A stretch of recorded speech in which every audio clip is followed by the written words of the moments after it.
उन्हें यह मालूम नहीं होता, क्योंकि आत्मिक संगतियों की कमी है आज भी दुनिया में। आज भी लोग अपने घर के नजदीक वाली चर्च जाना ज्यादा पसंद करते हैं, चाहे उस चर्च में खुदा का आत्मा हो या ना हो।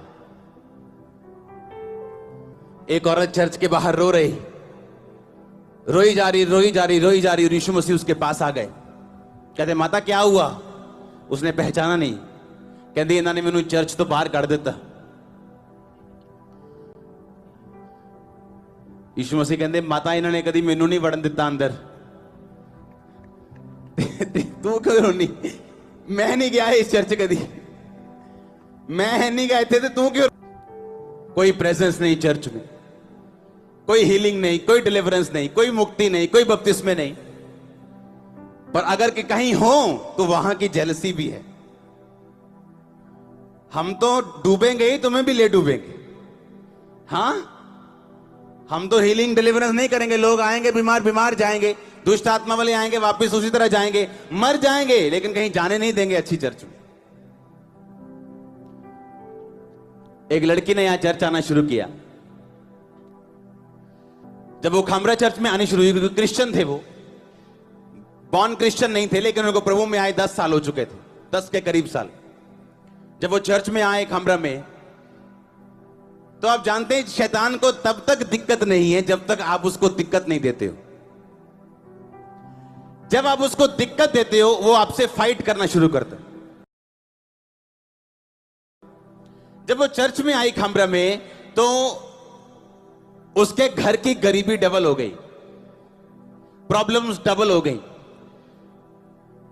उसके पास्टर साहब चर्च उसके घर गए, बोलते कहते होर जाओ खामरा, तानू क्या है ना शराब आने तो अड्डे होते। इतना डरा दिया उनको। और गरीबी तो शुरू से थी, लेकिन परमेश्वर भी आपको परखता है कि अच्छी संगति में आने का क्या मूल्य देने के लिए तू तैयार है। हां,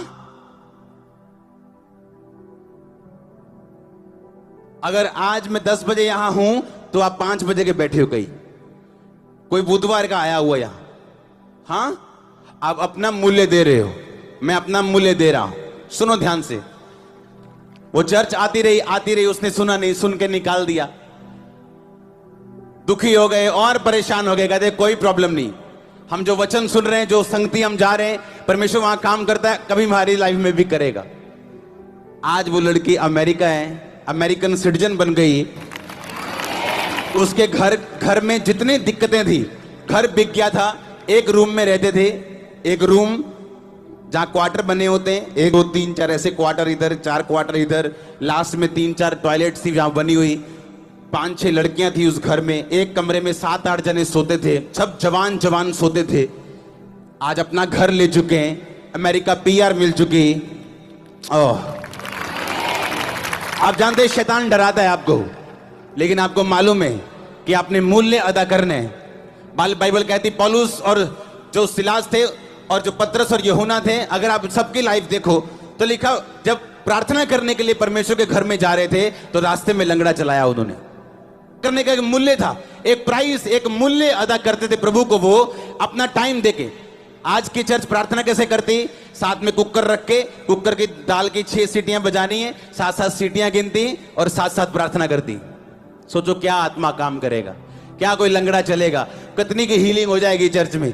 अगर खुदा को टाइम नहीं देंगे, प्राइस नहीं पे करेंगे, मूल्य अदा नहीं करेंगे। साल्वेशन फ्री है, पर आपने आपको अपनी डेस्टिनी मंजिल में घुसाने के लिए आपको मूल्य अदा करना पड़ेगा। मुक्ति फ्री है, मुक्ति का कोई पैसा नहीं, कुछ नहीं करना, आओ ग्रहण करो। पर जो कुछ प्रभु आपके लाइफ से चाहता है, किसी को सामर्थ्य देना चाहता है, किसी को फाइनेंस में बढ़ाना चाहता है, किसी को हील करना चाहता है, अब आपको अपनी डेस्टिनी पे काम करना है। आमीन। प्रार्थना करनी, चर्च जाना है, वचन सुनना है, पवित्रताई में बढ़ना है, आपको आगे जाना है। विरोध का होने के बावजूद भी पीछे नहीं हटना, खुदा में बढ़ते जाना। अगर आप वहां जाना चाहते हो जहां खुदा ने आपको जाने के लिए बुलाया, पर मूल्य अदा करने के लिए कोई चर्च तैयार नहीं। जब स्पीड ब्रेकर आ जाए तो खुदा को बोलते हैं ये क्या हो गया, ये तो हमें नहीं चाहिए, हमें तो स्पीड वाली जूम जूम वाली गाड़ी चाहिए, बस गाड़ी हमारी रुकनी नहीं चाहिए। जब हम चर्च ओपन करें तो हमें भी खामबरा के जैसे बढ़ना है। हर बंदा हर तरह से एक ही तरह से नहीं बुलाया गया। आमीन। हर बंदे की बुलाहट अलग है, हर बंदे को तैयार करने का परमेश्वर का तरीका अलग है। हर बंदे की टेस्टिमनी अगर एक सी हो जाएगी तो दुनिया बोर हो जाएगी। सबकी शक्लें अगर एक सी हो जाएंगी तो दुनिया बोर हो जाएगी। सबकी बोली अगर एक हो जाएगी दुनिया बोर हो जाएगी। उसने हर बंदे को अलग टेस्टिमनी दी है। एक घर में अगर किसी का पति बदल गया तो हो सकता है दूसरे घर में किसी का पति ना बदला हो, पर उसके बाद फाइनेंस की ब्लेसिंग हो और इसके पास ना हो, और उसके बाद उसी के पास फाइनेंस की भी आएगी और उसका पति भी बदलेगा। लेकिन ये टाइम की बात है, बाइबल कहती है। और ये परमेश्वर पे निर्भर करता है जिसने आपको अपने पास बुलाया कि वो कौन सी गवाही आपको कब दे, लेकिन आपने मेहनत करनी और मूल्य अदा करना छोड़ना नहीं। हालेलुया। अगर सब अमीर घर में पैदा होते तो क्या होता? अगर सब गरीब में होते तो क्या होता? परमेश्वर ने अलग अलग तरह से आपको भेजा दुनिया में। खोजो तुम कौन हो और परमेश्वर क्या चाहता तुम्हारी लाइफ में।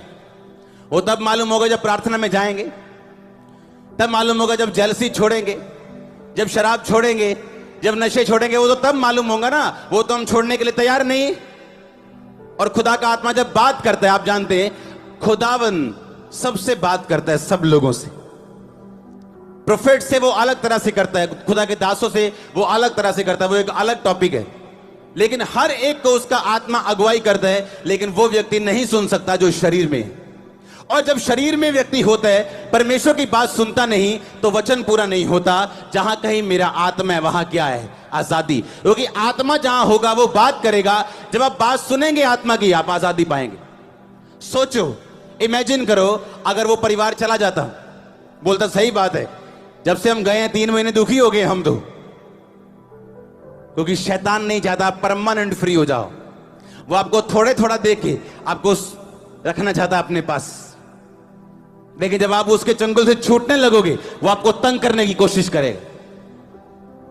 उस तंगी में अगर आप रह पाए और खड़े हो पाए, वो तंगी सदा के लिए उसके पर खच्चे उड़ने वाले, ब्लास्ट होने वाले।